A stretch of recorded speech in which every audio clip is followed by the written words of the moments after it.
Demon Claw TV proudly presents another adventure of Arzag the Slayer, Chapter 8, the Malefic Grimoire.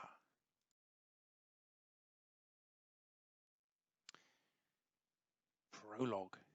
This ill-omened and demon-haunted book has recently come back into the world of men. Rumoured to be penned by a pre-human civilization, this book contains ancient and powerful knowledge. Changes to the status quo often cause realms to topple and cities to go up in flames wherever this book is found. Here's the cast. We've got Arzag, followed by his partners, in inverted commas, Bellatrix and Igor. Then we have the priest of Erlich, his pet demons, a couple of guards, and the mysterious mad monks.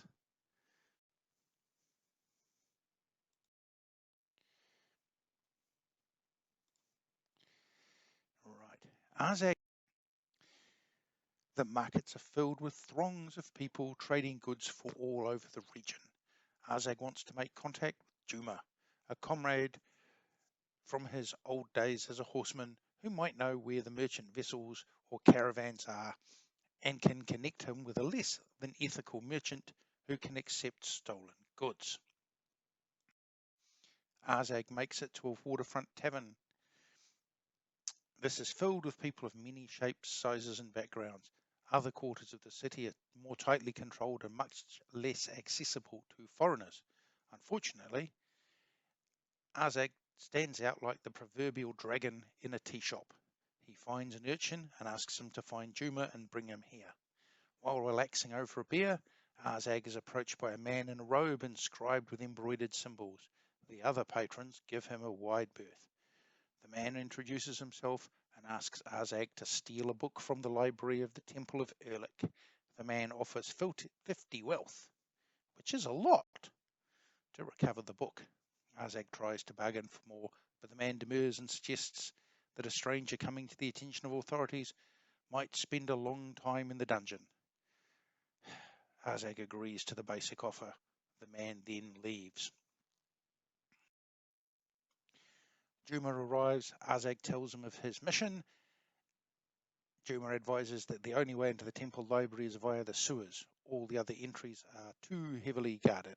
He offers to introduce Arzag to someone that knows the sewers but warns that they will want to get paid. Arzag is introduced to Bellatrix and her companion Igor. They start to negotiate the price for services, but Bellatrix insists on half the reward. Reluctantly, Arzag agrees. That's 2 narrative challenges I have failed. Not the best way to start the adventure. Looks like the curse of Raskin the Reptile is back.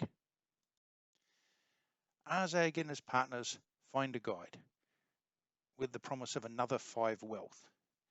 But that's coming off the top, so half from their share. We then start boating through the underground tunnels which make up the city sewers. I think the city's built on some old caves which were then expanded. Suddenly, a figure wearing wet robes and brandishing a sword climbs into the boat, causing it to rock dangerously. Other figures brandishing weapons surround the boat and start attacking the party.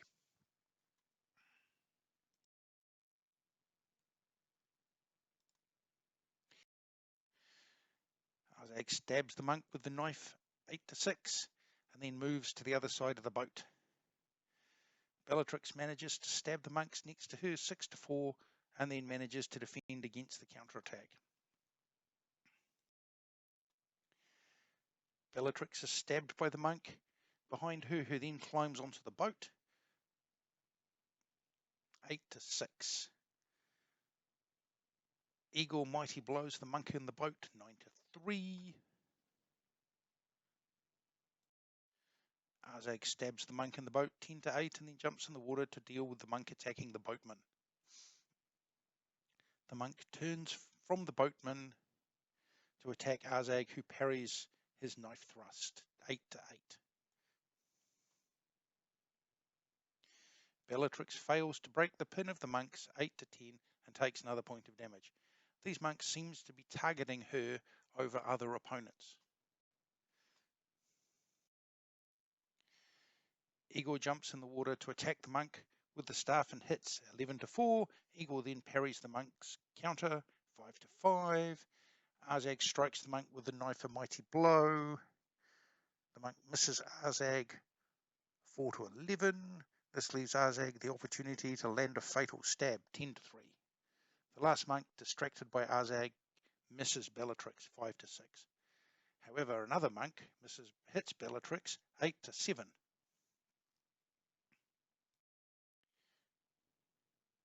Igor lands a mighty blow on the monk with the staff. Arzag's stab is parried 8-8 by the monk. Ooh, a fancy swordsman. The monk then stabs Bellatrix 7-3. Arzag uses Crushing Strike to slip a wound past the monk's guard. Arzag then uses Mighty Blow and finishes the monk with the sword 10-8. The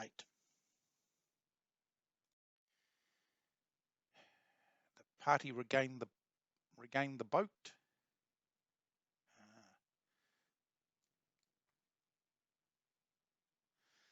The boatman is shaking with fear and anger at the attack. Bellatrix whispers something to him that keeps him onside long enough to agree to take the party the rest of the way, but he will leave at the next sign of trouble. Those monks seem determined to try and assassinate Bellatrix.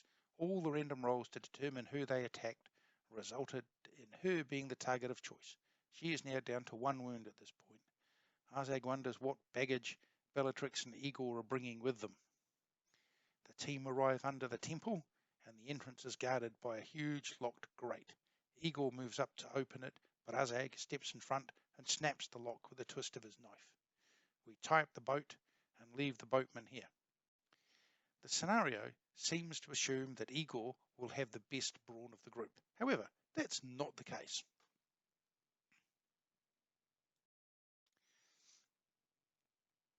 The party arrive at the doors of the library and find them guarded by a priest of Erlich and a couple of guards.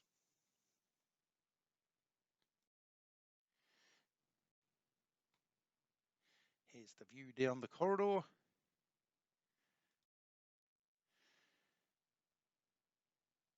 The guardian wizard priest summons a demon. Pop!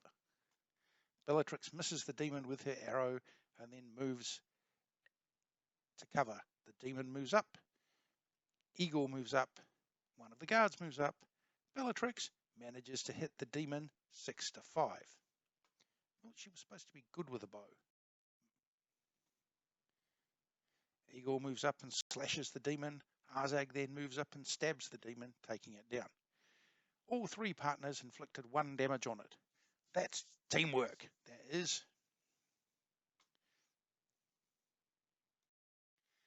The guard moves up and misses Igor 6-11. The wizard casts Fireball, and Igor and Arzag both dodge with a 9 and a 10. The scenario failed to include any rules for Fireball, so I made it the same as Lightning Bolt that Masmar had back in the Den of Rats. Rusty Dagger would really benefit from a set of universal special rules. The remaining guard moves up towards Arzag. Igor mighty blows the guard 8-4. The guard misses Igor 3-10. The wizard casts Fireball again, but again both warriors are unharmed. Igor mighty blows the guard. Don't know that he needed to, but it was a 12-2, so it was massively impressive.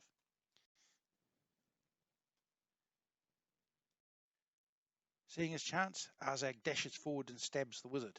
The last guard moves up and wraps around the column.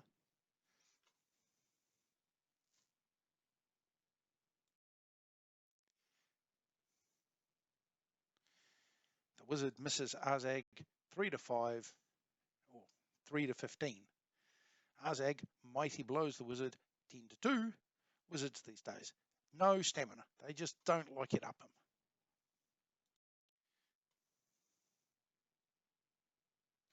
The guard engages Igor and misses 4-9. Igor mighty blows the guard 6-4. The guard stabs Igor 9-4. Igor then crushes the guard with another mighty blow 7-3.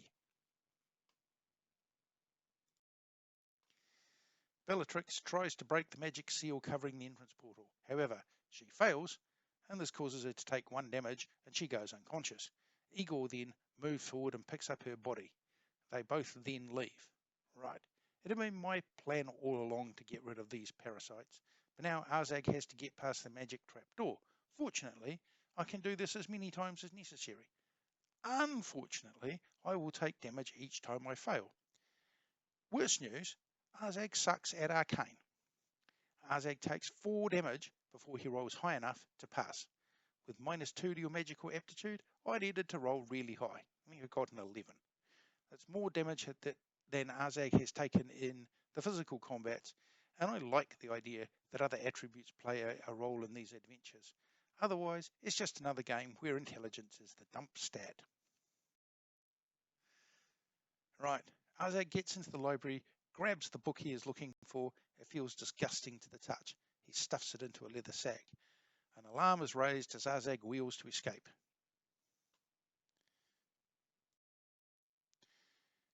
Two guards move up to bar Arzag's way.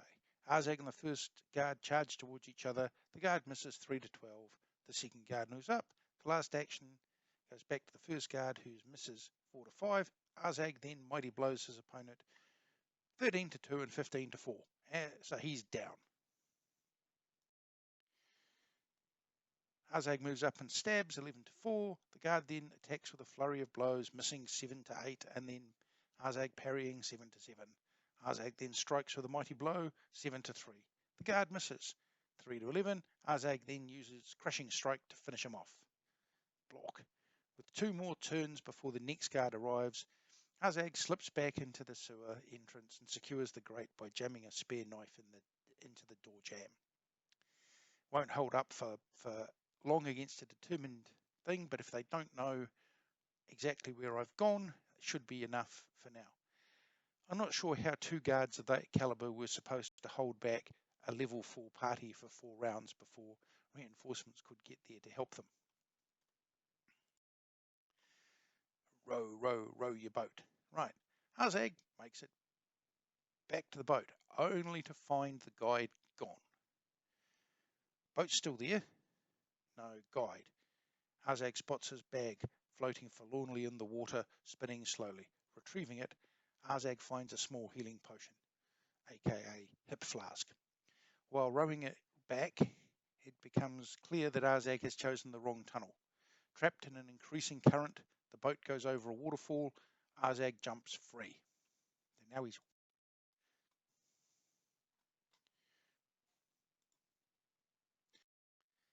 Arzag's under no such restriction. The monk misses Arzag 6 to 8. A third monk moves up. Another monk misses Arzag 9 to 13.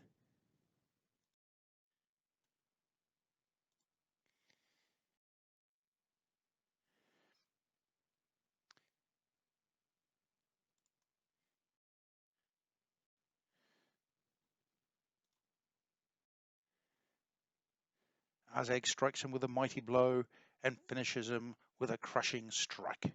Arzag loots the bodies and finds 2 books and 2 vials of poison. Not sure why monks would have those. Arzag stuffs it all into a sack and heads off back into town. Needs to get back into the city to meet up with his client back in the tavern. The scenario talks about you paying 5 gold to hide out in some village and heal while your wounds get better. Again, not sure quite what they assumed the state of the party would be in, but Arzag doesn't need any of that mumbo jumbo namby pamby nonsense. Arzag makes it back to the tavern and meets his client. Arzag is expecting a double cross or some other kind of betrayal, but the robed man pays up the balance of the payment and Arzag hands over the book despite its protestations. The books Arzag found on the monks turned out to be copies of Magic for Dummies. After his bad experience with the magic portal, Arzag decides to invest his skill points to develop a rudimentary knowledge of magical workings. He got 3 from the adventure, and each book will give him another skill point. This allows him to raise his arcane from 0 to 5. So can now draw basic magic symbols and recognize them. He now has 50 wealth from the book deal. The potions are worth 6 each, and he gets 15 wealth bounty for one of the heads of the monks. So 5 skill points and 77 wealth. Now that's what I call an adventure.